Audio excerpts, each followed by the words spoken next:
It's Shark Week, so I'm gonna teach you how to paint my favorite shark. It's a whale shark, so it's just basically fish shaped. Yes, I know sharks are fish.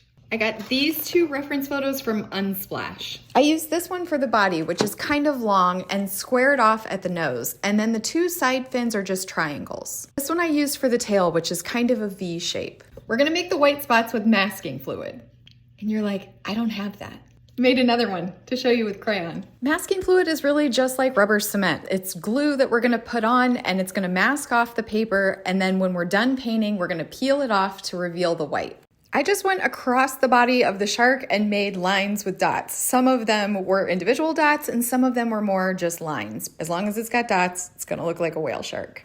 And if you don't have masking fluid, you can just use a white crayon. Just do the exact same thing, make dots. This took about 25 minutes to dry. Now we paint.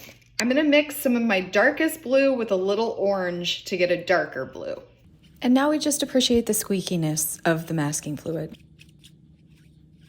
I like the squeakiness, but maybe you don't like the squeakiness. But anyway, there is something really satisfying about being able to just paint over it and know that the white is gonna be there. Now the crayon. I mean, I know it's science, but you can't tell me it's not just a little bit magic. It's a little magic too.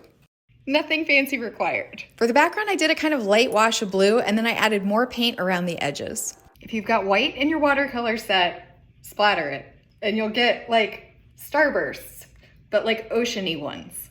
You can just use your fingers to scrape off the rubber cement, and sometimes that's very satisfying, but you can also use a rubber eraser, and that makes it a lot easier, so that's what I did. Even if you don't have the stuff to do the thing, sometimes you can still do it. I just love art.